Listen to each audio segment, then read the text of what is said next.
जय गौ माता। आप सबको ज्ञात होगा, वर्तमान में अनुदान का समय चल रहा है।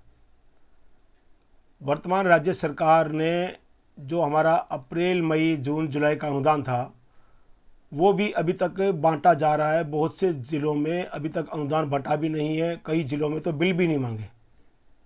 जब 2023 में विधानसभा चुनाव थे उस समय हम लोगों ने ये सोचा था कि शायद अनुदान चुनाव के कारण से लेट हुआ है, आगामी अनुदान हमें समय पर मिल जाएगा। इस विषय पर हम लोगों ने सरकार को भी ज्ञापन भी प्रेषित किए। सरकार, हमारा प्रतिनिधि मंडल मंत्री जी से मिला भी। मंत्री जी ने हमें आश्वासन भी दिया कि समय पर अनुदान आगामी तिथियों से मिलेगा, परंतु सरकार बने 1 वर्ष बीत जाने के बाद भी आज भी हमारा अनुदान लेट हो रहा है।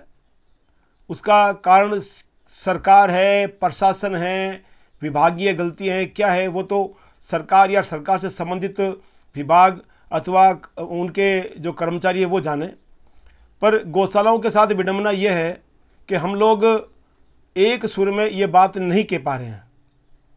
तो हमारे संगठन ने ये तय किया कि आगामी दिनों में हम हमारे अनुदान को समय पर मिले, इस विषय का एक ज्ञापन लगाएं।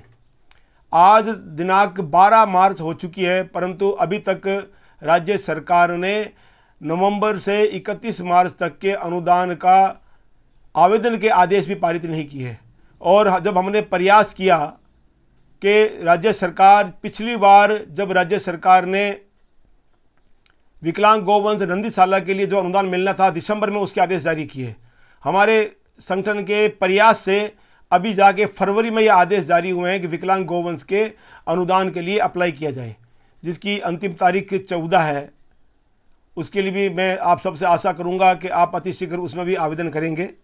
और अब हमें हमारा नवंबर से लेकर 31 मार्च तक के अनुदान के आवेदन की रूपरेखा तय करनी है। सरकार अतिशीघ्र ये आवेदन के आदेश जारी करे। उसके लिए हम सबको एक सुर में एक साथ खड़ा होकर सरकार को ज्ञापन प्रेषित करने पड़ेंगे। हमारी 6 सूत्री मांगें रहेगी और उन मांगों के विषय में भी मैं आगे विस्तार से हम चर्चा करेंगे। उसमें जो हमारी मुख्य मांग है वो है अनुदान के आदेश को अतिशीघ्र जारी करना। दूसरी जो महत्वपूर्ण मांग है हमारी वो है कि अनुदान का समय टाइम टेबल तय करना। मान लीजिए अप्रैल से लेकर जुलाई तक का जो हमारा अनुदान है उसका भुगतान मई और जून में हो जाए, और नवंबर से 31 मार्च तक का जो हमारा अनुदान है उसका भुगतान हमारा अप्रैल मई या जून तक हो जाए, और जो अप्रैल से जुलाई तक का जो हमारा अनुदान है उसका भुगतान सितंबर अक्टूबर तक हो जाए, ताकि जिस समय फसल का कटाई का समय होता है उस समय हमें चारा सस्ते भाव में मिल सकता है। और इसी प्रकार जो हमारा नवंबर से अनुदान है, जो अप्रैल मई में अगर हमें मिलता है उसका पैसा, तो हम गेहूं की फसल है, चने की खार है, ये चारा हम सस्ते भाव में ले सकते हैं। जब अनुदान हमें लेट मिलता है तो चारा भी हमें महंगे भाव से लेना पड़ता है। एक तो हमारी ये सरकार से मांग रहेगी। दूसरी हमारी जो महत्वपूर्ण मांग है वो है गोचर में बनी गौशालाओं को नियमित करें, उनके लिए लीज पर ज़मीन आवंटित करें, और उस क्षेत्र की गौशाला का केयर टेकर गौशाला को बनाए, उस क्षेत्र की गोचर का केयर टेकर गौशाला को बनाए। इस प्रकार की सरकार एक आदेश जारी करे।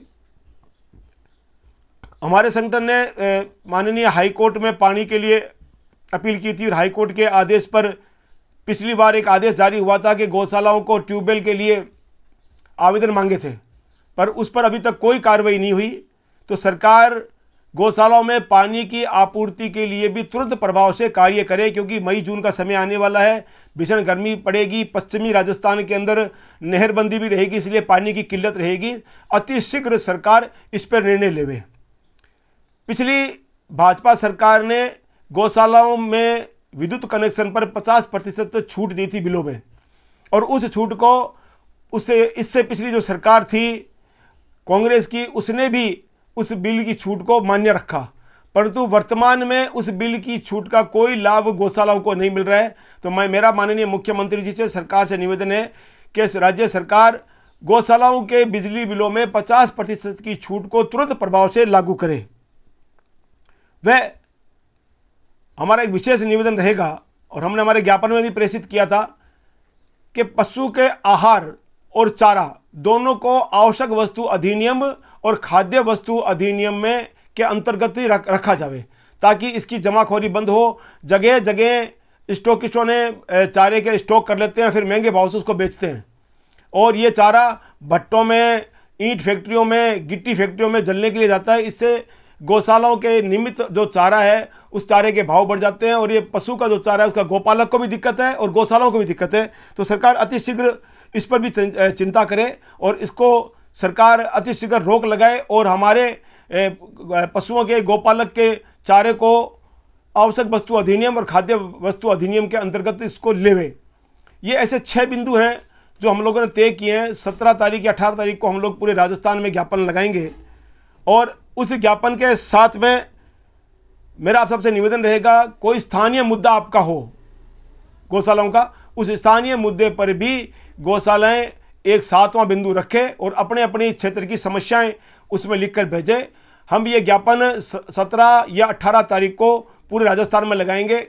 इस वीडियो के अंतर्गत मैं आपको माननीय मुख्यमंत्री जी का, हमारे पशुपालन मंत्री, पशुपालन गृह मंत्री और हमारे मुख्य सचिव, पशुपालन सचिव और गौपालन डायरेक्टर के भी ईमेल आईडी मैं आपको प्रेषित करूंगा, और उसका ज्ञापन भी हमारे व्हाट्सएप ग्रुप में प्रेषित किया जाएगा। उस ज्ञापन को लेकर उसकी कॉपी अपने अपने गौशाला के लेटर पैड पर लिखकर अपने अपने जो क्षेत्र के संगठन बने वो सभी संगठन एक टाइम समय तय करके ज्ञापन पूरे राजस्थान में एक साथ प्रेषित करें, ताकि सरकार को इस बात का भान हो कि गौशालाएं कितनी पीड़ित है। सरकार नए नए आदेश गौशाला के निमित्त निकालती है कि आपको गौशाला में बांध निर्माण शिविर लगाना है, आपको गौशाला में पेड़ पौधे लगाने हैं, आपको गौशाला में निराश्रित गौवंश को लेना है। बहुत तरह की जो चीज़ें हैं गौशालाओं के ऊपर थोपी जाती है, परंतु सरकार गौशाला के निमित्त मात्र पैसा बढ़ा देने से गौशालाएं सुखी नहीं होगी। गौशालाओं को समय पर जो पैसा बढ़ा है वो समय पर मिले, ऐसी व्यवस्था करनी पड़ेगी। अभी जो सरकार ने अनुदान बढ़ाया है हमारा 25-50 किया हमारे संगठन की मांग पर, तो उसके लिए मैं माननीय मुख्यमंत्री जी का और पूरी भाजपा सरकार का धन्यवाद व्यक्त करता हूं।